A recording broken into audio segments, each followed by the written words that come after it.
अवधूत चिंतन श्री गुरुदेव दत्त श्री स्वामी समर्थ. नमस्कार, मी पूजा आपल्या चॅनेलवरती तुम्हाला सगळ्यांचं पुन्हा एकदा खूप खूप मनापासून स्वागत करते. आता सगळ्यांना माहीत आहे 2024 बघा 2024मधील आपली होळीचा सण हा रविवारी 24 तारखेलाच येतोय. तर या निमित्त काय करायचं, होळीच्या दिवशी चंद्रग्रहण देखील आहे. तर चंद्रग्रहण आपल्या भारतात दिसणार आहे, त्यामुळे कोणीही चिंता करण्याची काही देखील गरज नाही आहे. मग त्या गर्भवती महिला असेल बघा, सगळ्यात जास्त टेन्शन गर्भवती महिलांना असतं. तर अजिबात टेन्शन घेऊ नका, कारण त्याचे वेध, त्याचं सूतक काळ आपल्या भारतात दिसणारच नाही, त्याच्यामुळे त्याचा वेध सूतक काळ पाहण्याची काही देखील गरज नाही आहे. या संबंधीचा पूर्ण डिटेलमध्ये व्हिडिओ मी आपल्या चॅनलवरती अपलोड केला आहे, तो देखील तुम्ही पाहू शकता. बघा त्याच पद्धतीने आता होळी आहे, तर होळी दिवशी आपण भरपूर उपाय करत असतो. कोणते ना कोणते तरी आपण उपाय करत असतो, कारण आपल्याला आपल्या घरामधील जी काही निगेटिव्हिटी आहे, जे काही दुःख दरिद्री आहे ते बाहेर काढायचे असते. मग ते वाईट शक्ती असो, वाईट बाधा असो, किंवा नजरदोष असो, किंवा धनहानी असो, किंवा आणि कोणती अडचण असो. बघा माणूस म्हटलं की त्याच्या जीवनात, प्रत्येकाच्या जीवनात काही ना काहीतरी अडचणी, संकट, दुःख, यातना, त्रास लिहिलेलाच असतो व तो प्रत्येक मनुष्य कोणत्या ना कोणत्या रूपात तो भोगत असतो. त्यामुळे आपल्याला या सगळ्यावरती मात करत छोटे छोटे उपाय करत राहायचं व यातून मार्ग आपल्याला मिळत राहणार आहे. आता सगळ्यांसाठी आज छोटासा उपाय आणला आहे. बघा होळीच्या दिवशी सकाळी हा उपाय करायचा आहे, त्यामुळे आपल्या खिशात पैसा राहणार आहे. त्यासाठी काय करायचं, लक्ष्मी प्राप्तीसाठी काय करायचं, लक्ष्मी मातेची सेवा, आराधना, उपासना कशी करायची ते आज आपण पाहणार आहोत. यंदाच्या वर्षी 24 मार्च रोजी होळी दहन आहे आणि 25 मार्च रोजी धुलीवंदन आहे. यातील होलिका दहनाच्या दिवसाला विशेष महत्त्व आहे बरं का. जर तुम्ही या दिवशी काही खास उपाय केले तर वर्षभर तुमच्या घरात लक्ष्मी नांदते आणि कधीही पैशाची कमी भासत नाही व पैशाची हानी देखील होत नाही. होळी पौर्णिमा ही लक्ष्मी प्राप्तीसाठी, उपासना करण्यासाठी अतिशय उत्तम मानली गेलेली आहे. त्यामुळे होलिका दहन फाल्गुन महिन्यातील पौर्णिमेला केलं जातं. यंदा होलिका दहन 24 मार्च रोजी आहे. असं म्हटलं जातं की होळीमध्ये वाईट गोष्टींचा नाश होतो. मग आपल्या मनातील जे वाईट विचार आहेत, निगेटिव्ह थॉट्स आहेत, किंवा आपण बघा एखाद्या व्यक्तीबद्दल तिरस्कार घेऊन जगत असतो की याने माझं असं केलं तर मी सुद्धा त्याचा असंच करणार.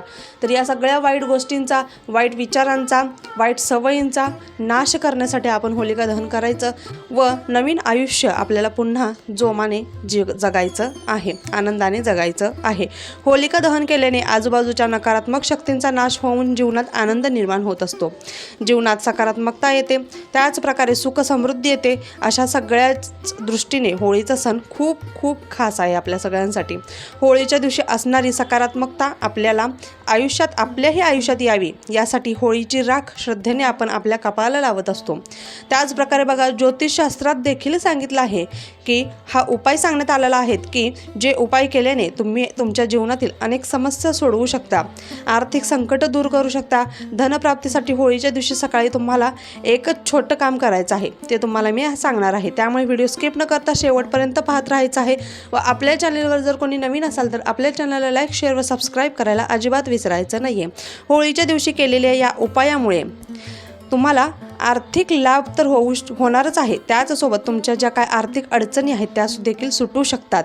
त्यामुळे ही जी रेमेडी सांगणार आहे मी, होळी दिवशी केली जाणारी रेमेडी, होळी रेमेडी, ती तुम्ही सगळ्यांनी करायची आहे.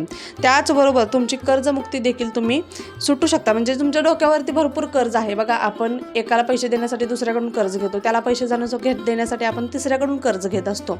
अशा वेळेस कर्ज घेत कर्जाचा डोंगर इतका होतो की त्याचा भार आपल्याला पेलवत नाही.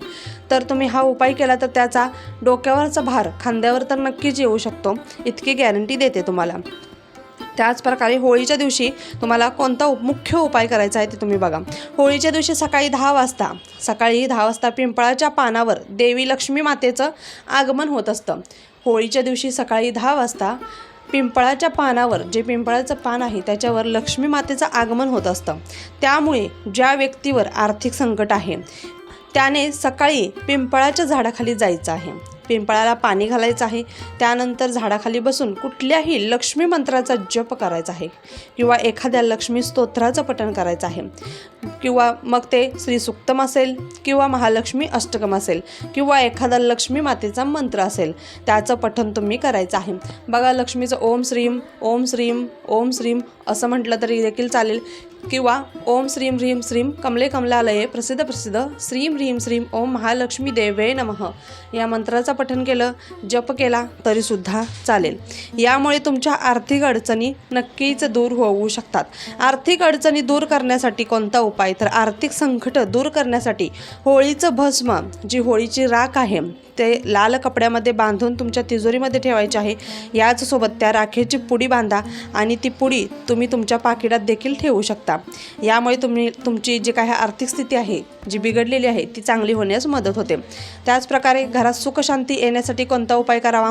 घरात सुखशांती येण्यासाठी होळीचे भस्म एका डब्बीत ठेवायचं आहे आणि एखाद्या शुभ मुहूर्तावर घरातील प्रत्येक कोपऱ्यात ते भस्म टाकायचं आहे. यामुळे घरातील भांडणं मिटतात आणि घरात सुखशांती येते. त्यामुळे बघा, प्रत्येकाच्या घरात काही ना काही छोटे छोटे कारणावरून भांडण होत असतं. तर अशा वेळेस तुम्ही आवर्जून हा उपाय करू शकता व आपल्या घरात सुखशांती नांदवू शकता. त्याचप्रकारे बघा, घरावरील वाईट दृष्टी दूर करण्यासाठी कोणता उपाय आहे? बघा, जर तुमच्या घरात एखादं लहान मुलं असेल व सतत आजारी पडत असेल तर होलिकाचं भस्म एका कपड्यात बांधून त्या मुलाच्या उशाशी ठेवायचं आहे. त्या मुलाच्या कपाळाला देखील ते लावायचं आहे.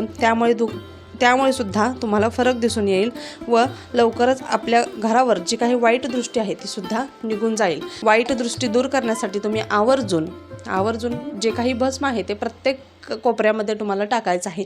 होळीची जी राख आहे ती प्रत्येक कोपऱ्यामध्ये टाकायची आहे, फक्त टॉयलेट बाथरूम सोडून. अशा प्रकारे तुम्ही करू शकता.